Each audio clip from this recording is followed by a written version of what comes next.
Hi. This is Meagan Michael coming to you from Breaking Free from Toxic People and Breaking Free from Narcissistic Abuse. I'm like relaxing here. I'm relaxing here. Because, look, okay, I've shown you this before, but we're going to look at it together again. Look at how much gray is coming in and how many inches of regrowth is up there, right?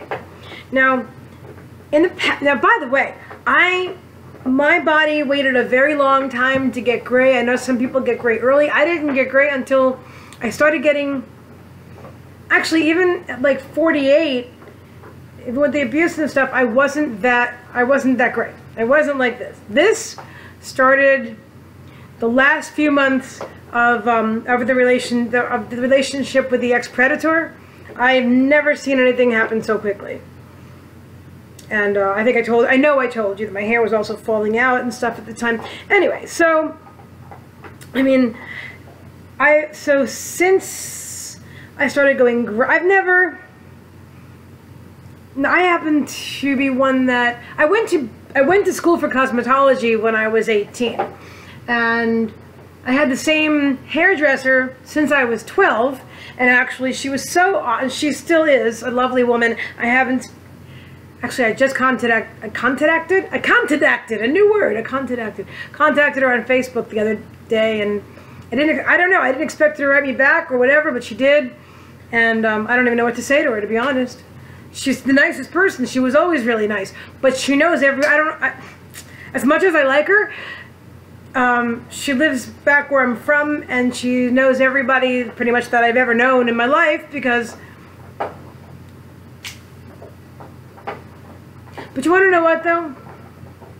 We'll just call her Jay. Jay always, my mother also got her hair done by Jay. And my mom, you know how she smeared me with everyone? Well, years later, Jay, I don't remember exactly what it was that she said. Because a lot of times when she would see me, I would really be in a bad way, but I would be like so grateful that that something happened, because you know, where I had the money to go there, because she's awesome at what she does. She's amazing. And you know, how many years from the time I was 12 till I was, you know, I mean, I would still be going to her now if I lived near her and stuff. So a lot of years, and she's so talented, and so she became quite expensive. Well, I mean, listen, within reason, but my income didn't match her prices, so it was very rare that I could go to see her in the last several years, actually the last like 10 years, especially with my ex-predator. Alright, you know what? This is what I want to talk about. The whole time that I was with my ex-predator, I can count on less than one hand how many times I had some kind of beauty procedure, you know what I mean, like getting my hair done, okay? Especially by Jay. Because that, to me, is like the ultimate, and I feel so good for so long, you know? Because she did my hair, because she really did an amazing job. I really miss her. I do. I have a concern about contacting her because, you know, she's a hairdresser. And they talk for a living, and every time I ever saw her, she never said a bad word about anyone. Never a bad word. Never. So, I should trust her. It's not that I don't trust her, it's just that we have some mutual... She knows everybody I ever knew. And I know myself. I like her. I trust her. I want to tell her things. And she's only human. So what if she just, in conversation, just happened... I don't know. I'm being silly. If you're watching this, Jay, you know who you are. You're the only one. And I love you with all my heart. You're like a big sister to me. You always have been. And I miss you a bunch. And when I figure out how to bring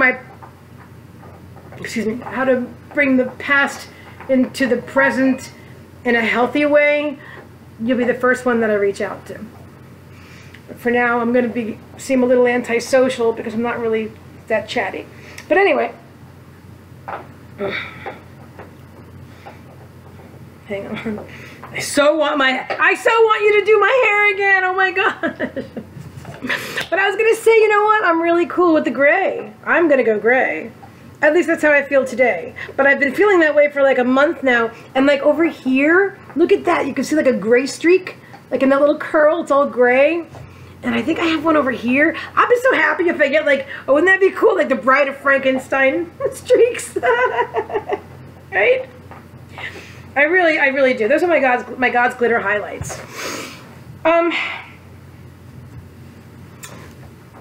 So in a whole time, all the 8 years, I never once went to the dentist. In fact, I was supposed to go to the dentist for an emergency checkup the morning that I wound up going to jail.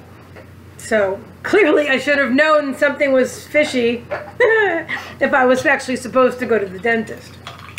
So I never had my teeth, and she went to the dentist every 3 months, like clockwork. She would talk about how important her teeth were, and I think she had caps on all of her teeth. You know that? She never said it to me, but I believe, although she did say that she had an accident. A lot, you know, some people that have plastic surgery that have an issue, you know, that, oh, I had an accident when I was a kid. But all her teeth were capped, and her nose was totally different. Now I realized at the end, when I saw, really the very end, last few months of 8 years, when I found a couple of old pictures of her, and actually I think she looked better then.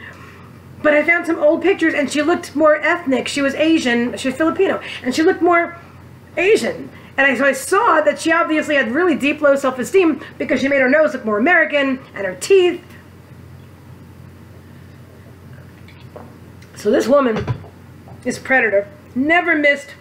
And my hair's not doing anything I wanted to do, so I feel weird.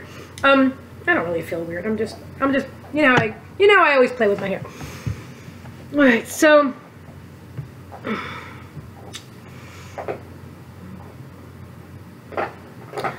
She always made sure that she got her hair cut, however often, like every couple of weeks or every 6 weeks. She didn't miss a thing. Her dental appointments, her teeth cleanings, her doctor's visits, her hair getting done all the time, new clothes. In 8 years, I did not have new clothes. I'm thinking there was a Christmas when she got me some used things. And it wasn't like the way that I like to go thrifting and stuff like that. It was different. Like she got me a pair of sneakers that were dirty. You know, if you know about narcissists and gifts, then you know they use them as digs to really hurt you because you're all happy and you're expecting, ooh, you know, and that's when they were like, ha ha, gotcha, because then you're up here, right, and they can really see you crash hard. That's why they like to fuck with you with gifts and Christmas time and holidays and graduations and weddings and stuff, because you're all happy, happy, happy, and they didn't create that mood for you. No, you're not allowed to have that feeling. You're not allowed to be elated or happy. Are you kidding? Hell no. So they bring you freaked down as fast as they can. They put a pin right in your bubble, and they plan that stuff. Don't ever think they don't. Your mother wears white to the wedding, or she starts a fight with the bride, or she gets drunk and falls down the stairs. All this shit, and I've heard of all these stories and more. Mom locks your dress in the car and you can't go to prom. I mean, I have heard countless tales. Countless tales. My brother loses the video, if he ever even recorded it at all, to my wedding. So the only video that I would have had of me getting married, and he was a professional videographer, and oops, didn't come out. But that would have been the only video that had my father on it alive. And my wedding, you know, but of course, that was my special day, so of course my brother had to mess that up. So these people do these things on purpose. So, okay, so the hair, the teeth, the doctors, I never had my teeth done. My teeth cleaned in so many years. And it wasn't because I didn't want it done. It was because it wasn't part of her program. It wasn't part of the plan. In order to really devalue me and make me feel really, really, really bad about myself, And you know what? I used to say things to her like, oh, I'd rather die than get fat. I was really, really that fucked up in my head about weight. Really, I was. I really was. And I was so depressed too, and my looping thoughts and all that other. So that's what I would say. And she made sure that, I told you I wasn't allowed to go shopping. And that she would make all these fried, deep fried, heavily fatty foods or things that were specifically, I mean, really bad stuff. And she would say, I never gained weight. By the way, she did at the end. Not very much, but so I would be hungry and I would want to eat something. I'm like, well, what am I going to eat? As she's frying and frying, right? And she would also eat like Scotch bonnet peppers. So she would heavily fry and bread everything, and I wasn't allowed to cook. I wasn't allowed to cook. I wasn't allowed to clean. Now excuse me, in the beginning, I did all of these things. And one by one, she made sure she eliminated that task because I was getting some kind of pleasure from it. Besides, if I did any of those things, then she couldn't say I didn't. Follow this thought. She needed to be able to say, you don't cook, you don't clean, you don't do anything in this house. You don't bring in money. But I gave all my money because I had the car and the car payment. That was almost my entire disability check. And the rest of it I gave her in cash. I used to try to hide $25 a month. Really? It was all I was allowed, but she didn't even know that. So that's all I allowed myself, was $25 a month, but she probably did know it. Because by the end of the month, I would have like a bag of chips or something like that. I would be desperate. You know? Toothpaste. Actually, no, I used to use her toothpaste. God knows I didn't get toothpaste that I wanted to use. I had to use whatever she got. Socks. I never had new socks. I wore her old socks. And then when I wore like new socks, she would get furious and say, I have to go to work. I have to wear pure, perfect white socks. You can't have those. She would take my clothes, the clothes that I did have, and she would, a lot of them she would give away to Goodwill. I didn't know she was doing this until 8 years later, until the very end. She would, every Sunday she would pack up, I think I mentioned this in a video already, she would just, every Sunday she was cleaning the garage, and my stuff was in the garage, but the washer dryer was in the garage. So, and I wasn't allowed to do laundry, right? No, I didn't. I never really cared for laundry, so I was like, oh, that's cool. But then, because I had my memory was so affected by the stress and the medication, the psych meds as well. So you've got stress, and then you have Ambien, which is a total mind eraser, and Xanax, which was not that much better than Ambien, but actually Ambien was the worst. And so you have all these strikes going against your memory, and then you have somebody saying you're crazy, you don't remember, you don't remember. What do you mean you don't remember where you put your pills? What do you mean you don't remember where you put your clothes? I don't know what you're talking about. I'm not your secretary. I don't know. You know, just. So she would get furious if I would ask her to help me find something, but she was the one that was taking it. So she would shrink and ruin certain clothing, and then other things she would just get rid of altogether. So I didn't have anything except for old t-shirts and old sweatpants for years. And like I said, and Christmas, I wanted to die over Christmas. I never wanted Christmas to happen. The very first year, I spent like $500 on her, and she actually, she actually got me some things that I like, but she hadn't beaten me down yet. You know, I bought her all new cookware, and you know, non-stick cookware, and I showed her the utensils, and I said, make sure that you don't scratch them, because I thought she'd be really happy. Do you know she only used metal? She only used metal all the time. Scratched the crap out of them. Because she knew it would upset me. It does, this stuff bothers me still to talk about a bit. No, I'm not more, well, no, a bit. A bit. But I've got to get it out there. I've got to tell you, because we're almost at that point. It's July 31st, and the first, I think the first week in August of 2014, I escaped this predator. This was the end. So apparently, I needed something so extreme that I that I was extremely cognitively impaired. Extremely. Besides the suicide attempt and the fact that I couldn't speak. I haven't really told you about that yet, but I will. But for after the suicide, never, and don't ever do it. Don't ever do it, because even if you think, if you don't die, you could just be brain damaged forever. I'm very blessed that I've been able to, thanks to, I believe, neuroplasticity and determination and meditation and healthy eating and getting off all the psych meds and all that and breaking free, being no contact. I believe that's why I'm getting back actually I believe I have it back. And then some. You know, my vocabulary and my memory's better than it has been in a very long time. But that's also because I'm welcoming thoughts. Like I tell my subconscious, okay, I'm ready to hear about like everything with my mother. Go ahead and download all the knowledge to me. I'm ready. Because all those blocks that we have, like, very often I'll catch myself saying, oh, don't think about that. Whatever it is. And it's usually not about narcissistic abuse or anything at that moment, because now I'm pretty much ready for all this stuff. Although, even with the ex-predator, there are some things, like I'm talking to you about now, that I was like, I don't even think about that because it bothers you and I don't want to be upset. But, see, the thing is, every time you stuff something down, it builds up in layers and layers and layers of stuffing stuff down, and I believe that turns into cancer and all kinds of stuff. I don't want all these dark energy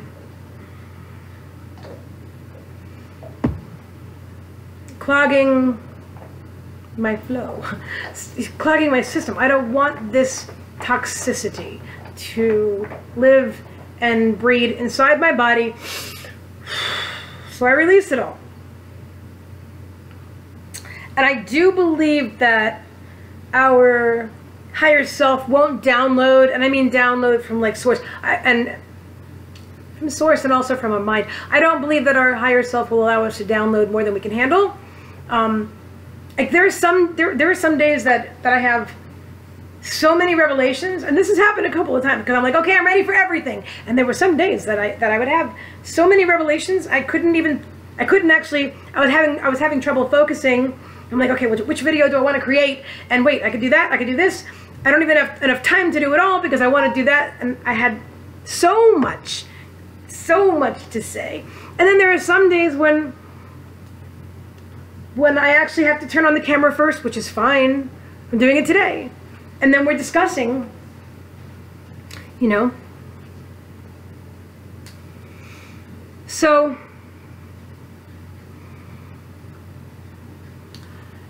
when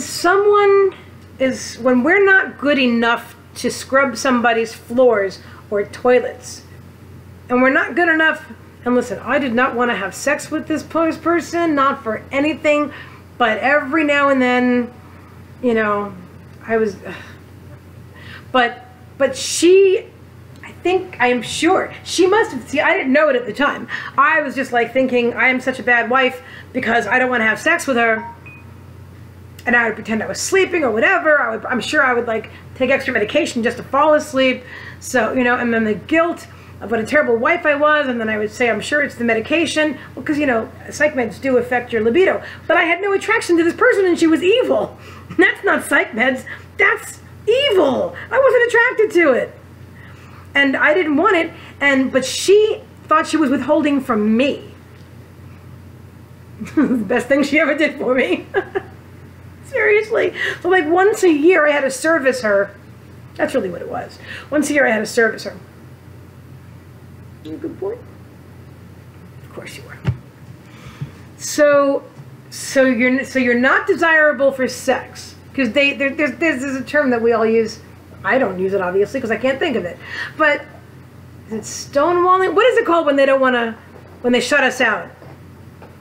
They don't talk to us about anything. They talk to everybody else. They don't have sex with us, right? Okay, so you're not good enough to have sex. You're not good enough to go supermarket shopping because you can't handle money, obviously, right? And then you're not good enough to clean the house because you don't do it the way she wants it done. She wanted it done, the floors done with a stick and a towel. A stick and a towel. A stick in a I'm not kidding you. Now maybe that, you know, I don't know. I mean, she wasn't born in this country, but she was raised here, I believe. And a stick in a towel?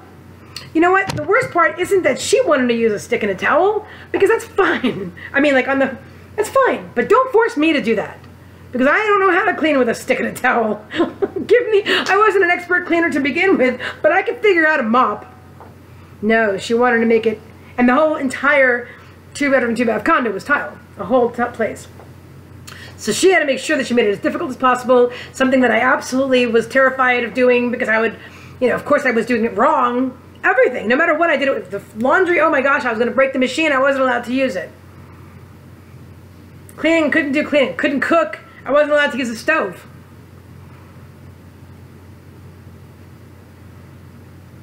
And I wasn't worthy of having my teeth cleaned, and I wasn't worthy of getting a haircut, and I wasn't worthy of getting any products. So anytime I actually got a product from like my face or something like that, it was because I managed to somehow, you know, pay for it with my $25 a month that I would try to hide from her.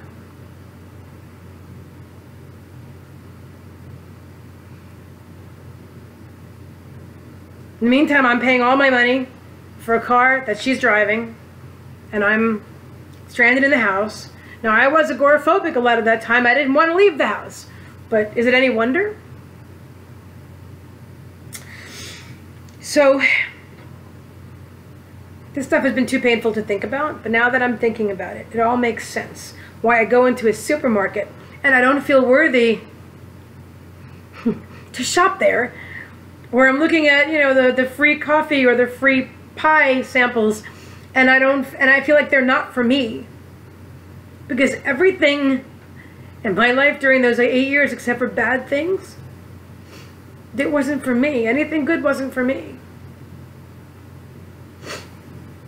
This looks like I'm feeling sorry for myself. Yeah, you know what? It's okay. Okay, poor me. Violin's playing. Get over it. In case that looks shocking to you, I had to do that. I learned to do that.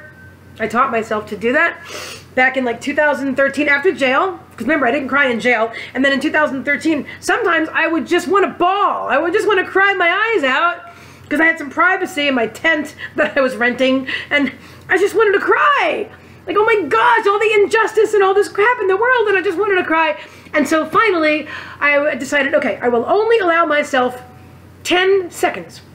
If I'm going to do it, which I don't want to do it, but if I'm going to do it, okay, fine, 10 seconds, whatever I can cry and feel sorry for myself in 10 seconds, that's what I can do. And then I would slap myself in the face, and it was over.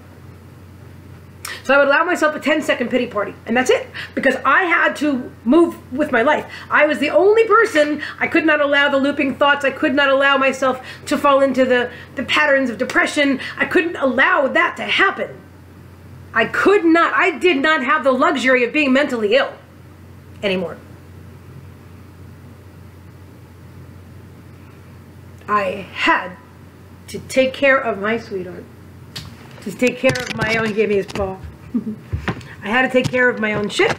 I had to figure out my life, and I had to figure out where I'm going and how to do it, and all of everything. I love you too. You're a good boy. He said, Mommy, why did you slap yourself? Are you okay? I love you. I love you too.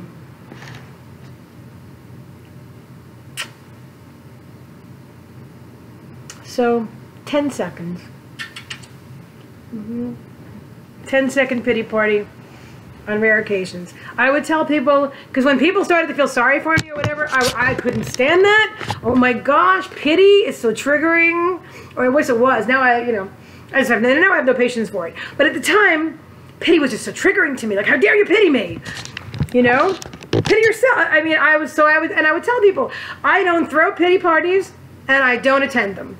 And that's still true. And that's still true. And some people might even think that I'm cold. Because they're like, oh, I'm so sick again and again and again and again. And you know what? I don't give a shit. That's cold. Well, I don't mean I don't give a shit. I do care if you're genuine, but see, the thing is that the mentality of complaining constantly is too triggering to me. It's too triggering to me. I mean, I hear my mother's voice and my aunt's voice and my, excuse me, and the whole family, like one person's got a headache and the other one's got a brain tumor. And if you've got a brain tumor, the other one's got to have decapitation because, I mean, everybody is so sick all the time and they make themselves sick. So I can't stand that mentality because it triggers me. And I mean, listen, I used to be part of that, not the brain tumor thing, but part of it in a way. Because I would say, Mom, I don't feel well. Oh, yeah, me neither. See, I don't feel well either. But I have a headache, Mom. I was trying to get my mother to care. But Mom, my head really hurts. I don't know what to do. Oh, I know. I woke up with such a bad brain tumor this morning. That's an exaggeration, but you see what I'm saying. So when someone's constantly... See, you know what it is? It isn't that someone's complaining and they want a solution or something, an idea... Okay, this is what I'm trying to say. I've got to say this before I end the video because otherwise I've missed something way too important. Narcissists and toxic people will find a problem for every solution. Let me say that again. Narcissists and toxic people will find a problem for every solution. Now wait. It's not just narcissists and toxic people. A lot of times, unfortunately, it's us too. When we are still in the victim mode and we are not ready to break free, and I'm not really sure what it is sometimes that we're looking for, maybe it's pity, I don't know, or compassion, or empathy, to someone to understand and you know, our plight, but we're not ready to change. And so when we're not ready to change and somebody says, and you're like, okay, let's just say you're used to having a headache all the time, right? You're used to having whatever, because I actually used to have headache, or whatever it is. Let's just say headache for now, okay, hypothetically. So you're used to having this headache all the time and you're constantly complaining about a headache and you've got medication for your headache and you've got ice packs for your headache and you take painkillers for your headache and sometimes you just want to take the painkiller because it feels good, so you give yourself a headache because you keep thinking, do I have a headache? We don't actually realize we do that sometimes, but we do. You know? It's like, does it hurt? Does it hurt? I'm holding my back because I have back issues sometimes, not head, but... So a lot of okay, use myself as an example. People used to tell me, well, your back hurts, so do you take a hot bath? I didn't actually want a hot bath. I wanted painkillers. I'm being honest. That's what I wanted back then. I wanted painkillers. I didn't want to feel what I was feeling in my body and life or whatever. And then, you know, if I took like a Vicodin or something like that, I would feel more cheerful, which is a fake cheerful, but that's all I knew back then that felt like cheerful. So the curl is doing weird things.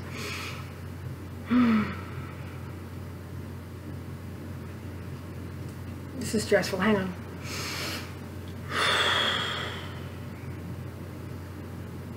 What am I trying to say? Okay, that, as I always say, everyone has their own level of toxicity.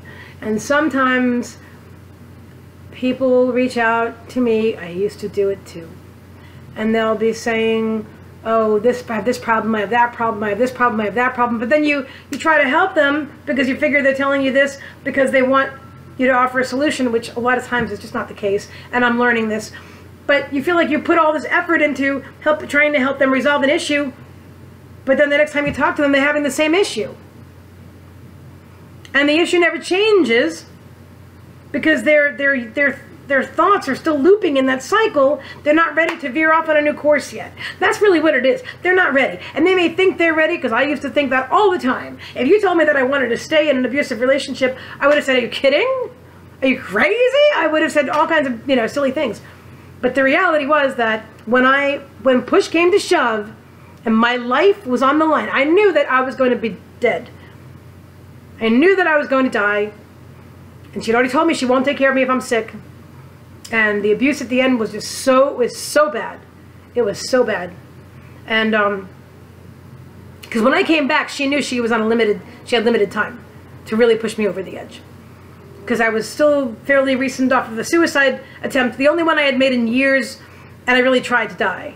That's in my mind, like I told you, my mind, I lost cognitive function, and I couldn't speak English. I couldn't speak any language. I couldn't think. I knew in my head that I wanted to communicate something, but when I opened my mouth, it didn't come out.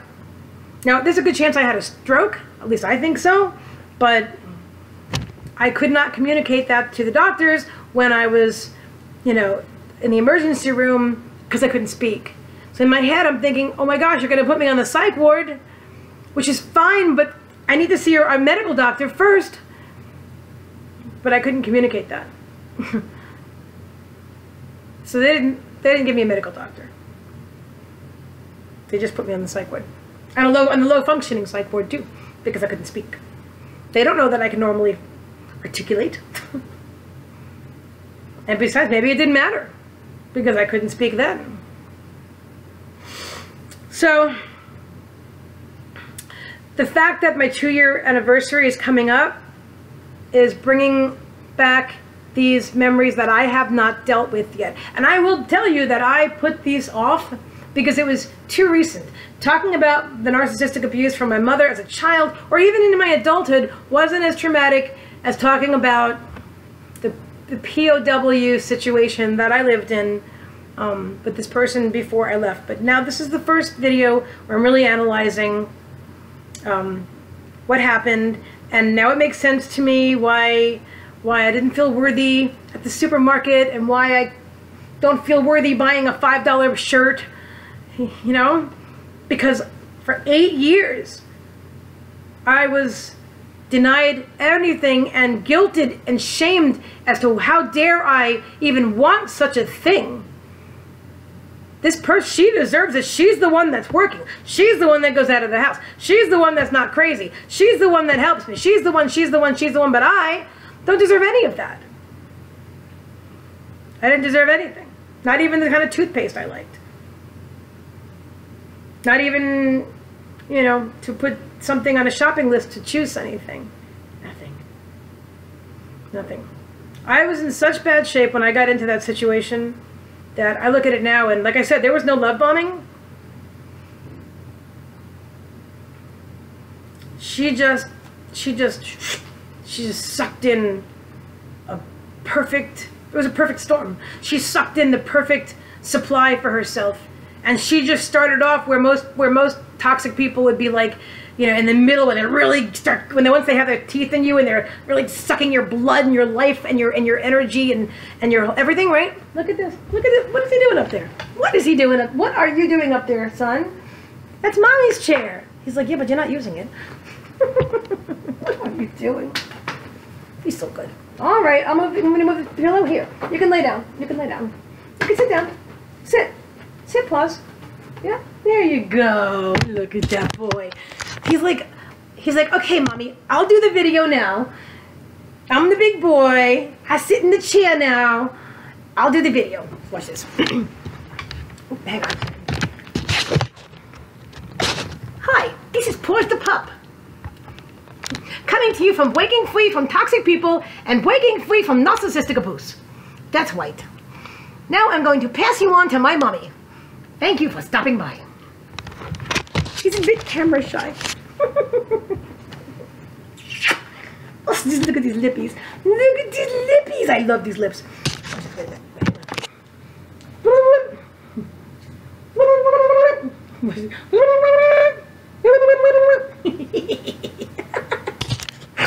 He's so cute. He totally senses that I'm stressed out right now. You see this? You see this boy?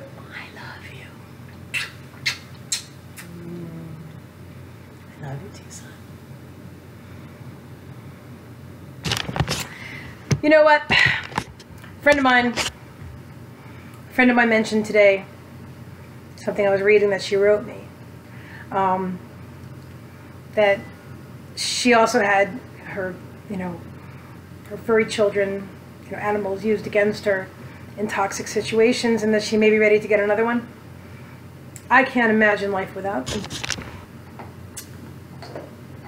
There's Kimberly. There's a whole lot of you. I didn't actually plan on doing this, but it's occurring to me that I always...